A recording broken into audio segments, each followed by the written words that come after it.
T'as une épargne pension, toi? Quoi? Ok, si toi non plus t'as pas d'épargne pension et tu t'es toujours posé la question de savoir s'il en fallait une et c'était quoi en fait une épargne pension, regarde cette vidéo jusqu'au bout, je pense que ça peut t'intéresser.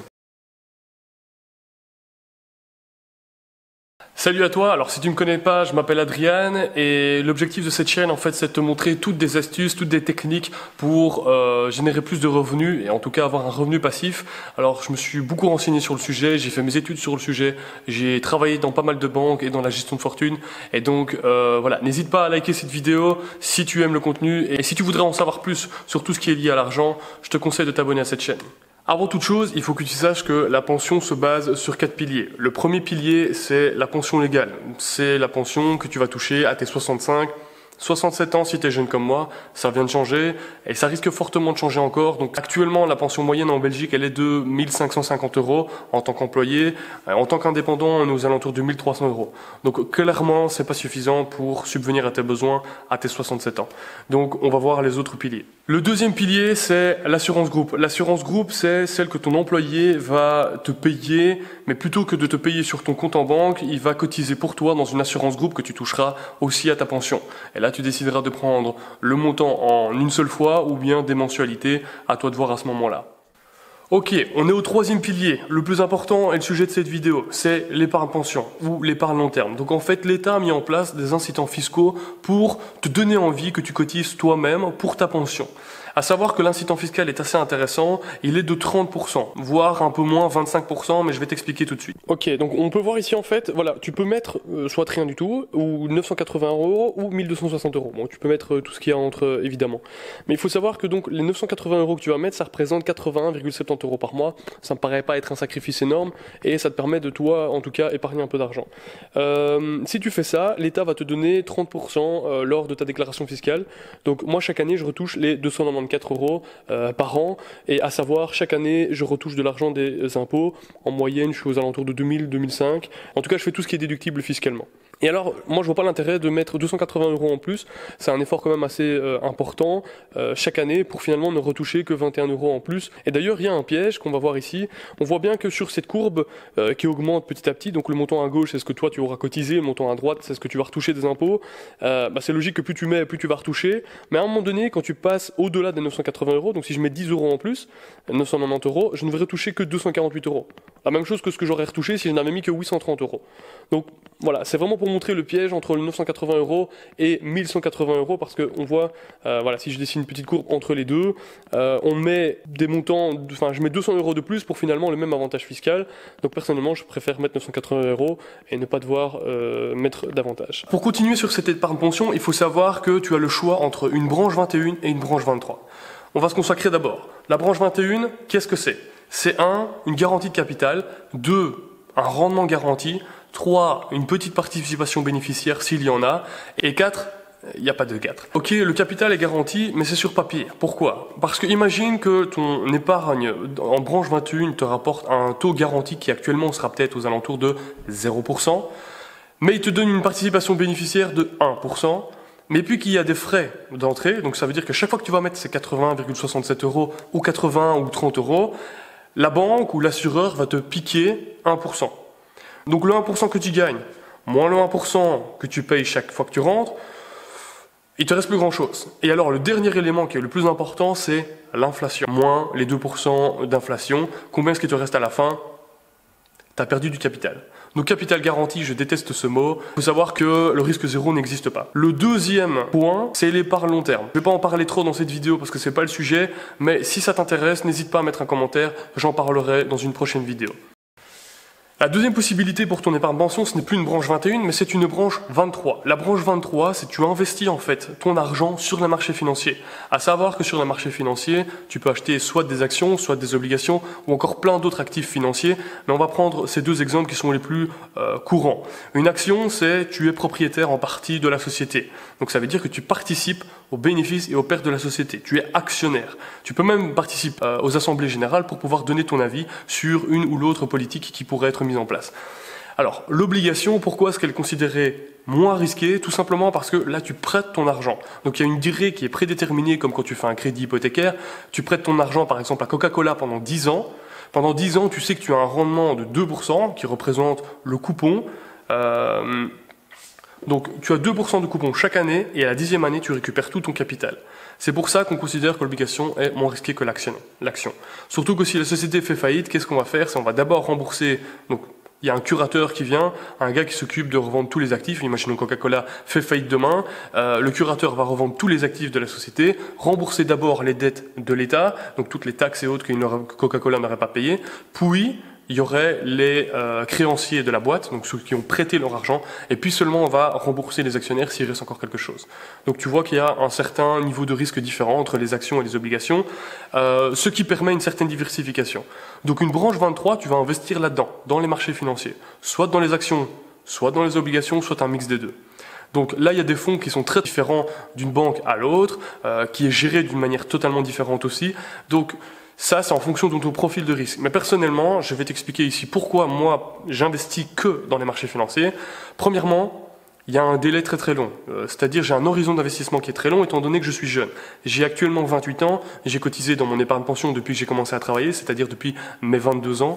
Et donc, depuis 22 ans jusqu'à mes 67 ans, il y a un certain laps de temps qui me permet de voir venir n'importe quelle crise. Si maintenant je prends un mix avec des obligations pour un petit peu diversifier le risque, ça me permet en tout cas de limiter et de diminuer le risque de mon portefeuille global. Ensuite, il faut savoir que soit tu choisis un fonds qui est purement action, donc là le risque va être plus important, soit tu choisis un fonds qui va être que obligataire, mais là clairement le rendement va être très très faible, surtout que maintenant les taux sont très très faibles.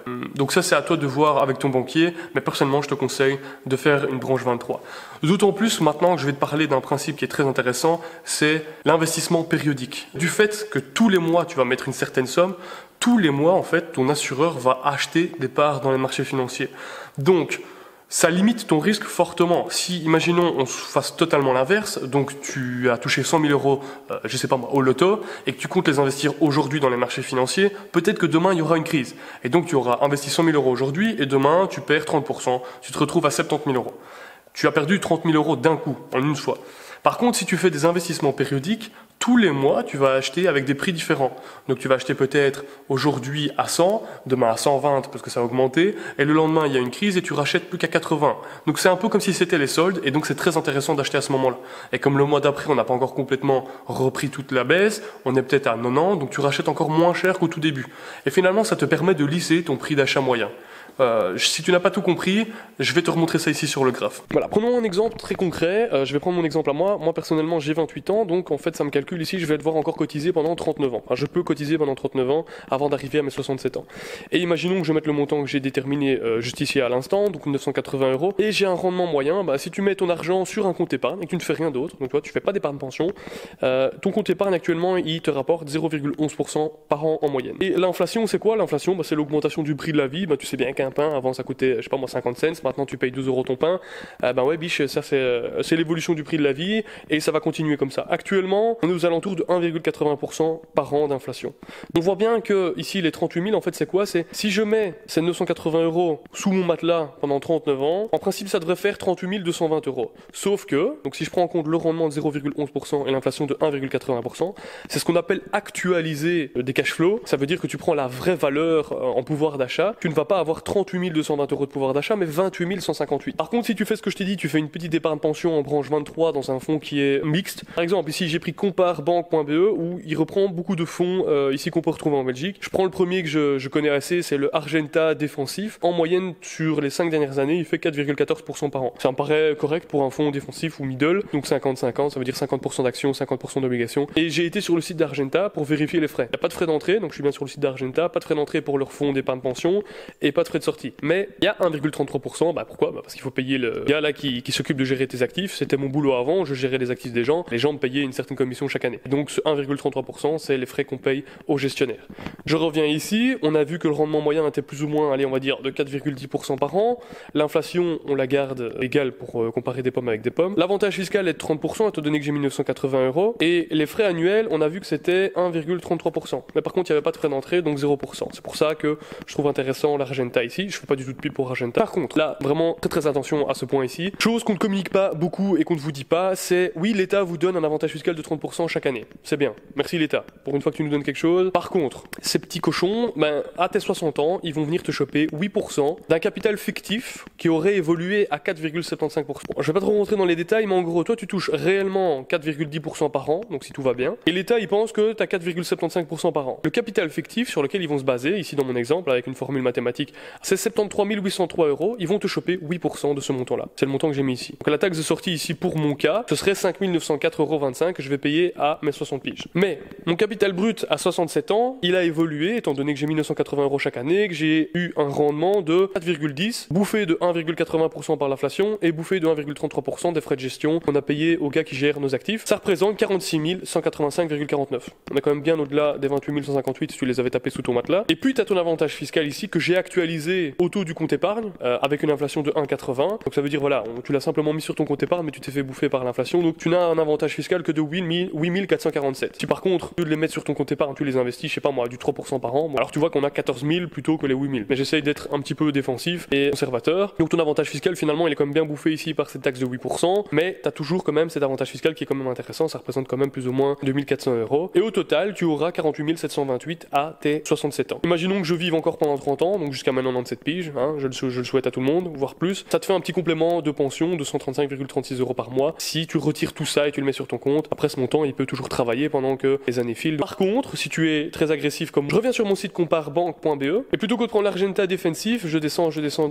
et j'ai ici l'Argenta qui est un peu plus agressif. J'ai retrouvé ici sur l'éco, je vous montre juste la répartition du placement, c'est 66% en actions et le reste en obligations liquidité. Et on voit qu'au niveau rendement annuel, bon c'est le site de l'éco, on voit que sur les 10 dernières années, en moyenne par an, il fait 6,73%. Imaginons, je mets, allez, 6,40 et j'ai une inflation de 1,80%. Je refais toute la même chose. À la place des 46 000, j'ai 75 147 €. Qu'est-ce qui explique cette nette hausse alors que finalement ça ne représente que 2,30% en plus de rendement? C'est très simple, c'est la 7e merveille du monde, ou la 8e, je sais plus, c'est Elbar Einstein qui a dit ça, les intérêts composés. En gros, c'est tu gagnes des intérêts sur les intérêts que tu as gagnés chaque année. D'ailleurs, j'ai un petit graphe ici que j'avais fait. Plus les taux d'intérêt augmentent, plus ton capital va augmenter, mais très vite. Voilà, c'est une courbe exponentielle qui va augmenter de cette façon. Alors, il y a aussi le mix entre la branche 21 et la branche 23, qui est la branche 44. Alors, la branche 44, pour pas trop te perdre, c'est, imaginons que tu investis dans une branche 23 et que les marchés soient ultra fructueux, comme par exemple, ça a été le cas entre 2008, donc juste après la crise, et maintenant, les marchés n'ont cessé de monter. En tout cas, sur certains marchés. Et ce qui serait peut-être intéressant, c'est de te dire, ok, je pense que j'ai eu une très belle performance, et si tu considères que peut-être que demain il y aura une grosse crise, ce que tu peux faire, c'est passer ta branche 23 à la branche 21, et comme ça ton capital est garanti, et tu en fait capitalises tes gains que tu as fait sur la branche 23. Il nous reste maintenant à parler du quatrième et dernier pilier, qui est en fait la pension libre. En fait c'est très simple, c'est la pension libre, c'est tout ce que toi tu vas mettre en place pour ta pension. Alors personnellement, c'est là que j'ai investi tout mon argent, donc ça va être l'immobilier, voitures de collection, l'art, je sais pas moi, la bourse, des ETF. Tous ces sujets-là feront l'objet des prochaines vidéos. Ok, pour terminer cette vidéo, je vais juste conclure les points les plus importants de cette vidéo. 1. L'épargne pension, ça te permet de mettre de l'argent de côté, donc ça te force à mettre de l'argent de côté. 2. Tu as un avantage fiscal qui est assez intéressant, jusqu'à 30% ou 25%. Mais n'oublie pas ce petit point où l'État vient te reprendre 8% à la fin. C'est quelque chose qu'on ne communique pas beaucoup là-dessus. 3e point, c'est qu'une branche 21, c'est un capital garanti, ou bien en fait un capital qui se détériore chaque année dans tous les cas, donc avec l'inflation, les frais d'entrée, les frais de gestion, ce genre de choses. 3, non, ça c'est le 4e point, la branche 23 peut être très intéressante, puisque sur le long terme, à la bourse c'est assez intéressant, et en plus de ça, si tu diversifies bien, donc soit qu'un fonds d'action, qu'un fonds obligataire, ou un mix des deux, peu importe, en fonction de ton profil de risque. Et puis alors aussi, le fait de faire des investissements périodiques, ça permet de lisser ton prix d'achat moyen. Nous avons ensuite 5, la branche 44, donc c'est un compromis entre les deux, donc tu as la branche 23, branche 21, et tu peux changer entre les deux. Et attention surtout, donc ça c'est le 6e point, je dirais attention aux frais d'entrée, frais de gestion, frais de la banque. Alors je terminerai que va chez un banquier, reprends des conseils, redemande, essaye avec les informations que je t'ai données de faire une belle compile, ou en tout cas d'avoir une bonne idée de ce dont tu vas parler avec ton banquier. Donc surtout fais en fonction de ton profil. De toute manière c'est obligatoire maintenant avec la FSMA, donc voilà. J'espère que tu as aimé cette vidéo, n'hésite pas à mettre un petit like ou un commentaire si tu trouves qu'il y a quelque chose qui n'était pas correct ou qui ne te parlait pas, et abonne-toi à ma chaîne. Allez, ciao ciao.